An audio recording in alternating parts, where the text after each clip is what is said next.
Okay, a quick analysis on CAD Swiss franc for the week. Now, to those that are yet to subscribe, make sure you click on the subscribe button, like and share if you have not subscribed. So now let's take a look at the trend for the this CAD Swiss franc. We know that before we actually take any trade, we would want to know the trend for such move. As markets give us three movements, either an uptrend move, a downtrend move, or a ranging market move, right? So you can see that price is kind of giving us like a ranging market move here.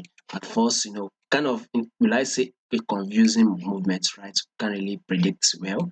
Now, let's take a look at this recent move that has been made on this card Swiss franc. You can see that if you have to analyze this price from here, this was about last year, January, right? You see that this was about last year, 2022, early last year, by the way.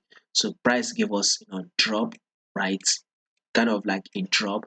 Then we had a pullback at this level.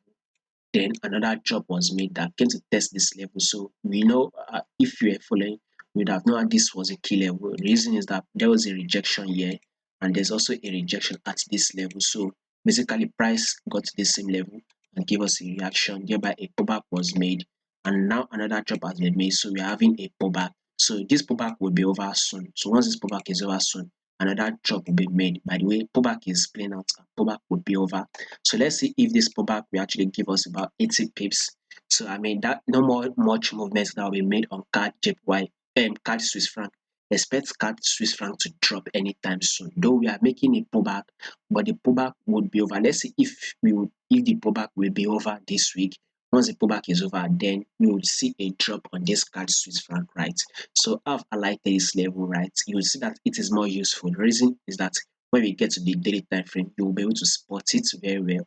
So above all, this CAD Swiss franc is trading below this 10 period simple moving average. So we still see this as a bearish move. Now we should go to the weekly time frame.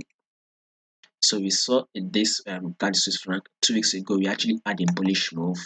I think we had about 100 pips bullish move on CAD Swiss franc. This week, that just last week, we actually had a bullish move as a pullback. So let's see if this week we also have one more bullish move. Then before we kind of get that drop, at least we should get that bullish move of 80 pips before we get that drop. But we're very much likely to have that drop this week also. You can see that price is actually at our 10 period simple moving average.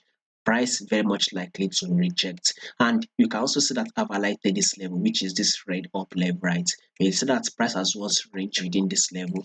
You see that price once dropped to this support level and came to this resistance level, then this support level. So price has once ranged within this level. Definitely, we expect price to actually react to this same level of recent. You can see it at a level of 0.746. So we should be very, very careful. There's every likelihood that if CAD Swiss franc move up and break this 10 period moving average, then we will find a rejection at this 0.746 before price will drop. That would be about 80 pips, right? So we should be very, very careful.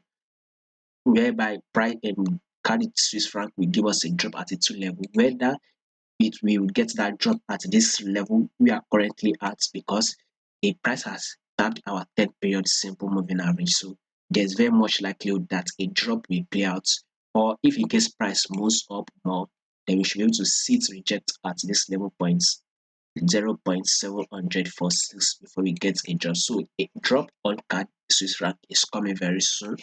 And when you take a look at this daily time frame, though it is still spiking up, it is giving us an higher highs and higher lows. Let's see if something like this will play out, which means an highs, a pullback, right?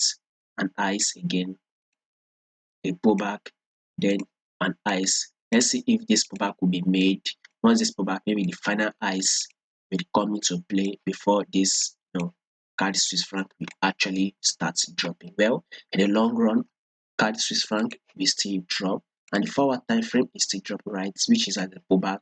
Let's see if it will actually push up, break this previous highs before this CAD Swiss franc will now start dropping for the week.